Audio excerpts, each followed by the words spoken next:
all of that taken care of, Josh, let's start off with a fun question. It seems like most gender and sexuality professionals have their preferred version of the alphabet soup acronym that they use in their work or in their community regarding sexual orientation and gender identity. So my question is, which acronym do you generally prefer and why?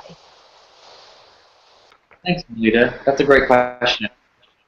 Well, I'd say in my practice, I primarily use LGBTQ, the Q meaning queer.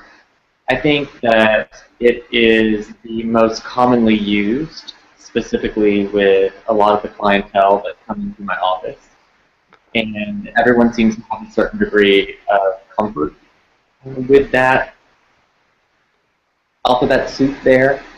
But I think personally, and with some clients specifically, I only use the term queer, and I understand some of the risks, some of the challenges that come with reclaiming a word that may have at one point been derogatory, and so I am hypersensitive to using that word sparingly and only really connecting with people around the term queer or the use of the phrase queer community when I feel like somebody is most comfortable using that term.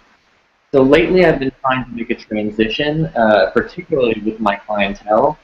I'm using the letters DSG, or diverse sexuality and gender. I think it's all-encompassing. I think it's less stigmatized.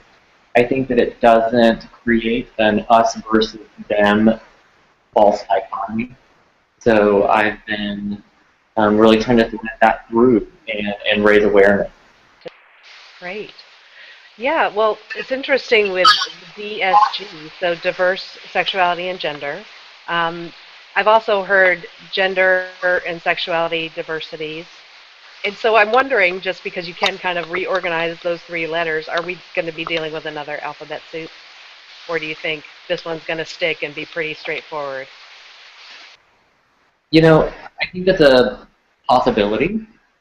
And I am not so much concerned with what letters we're using if we're using letters that don't promote stigma any longer. I think that the challenge that I have with some of the alphabet soup that we currently use is how limiting it might be, how exclusionary it is of certain populations still today, no matter how long you make it.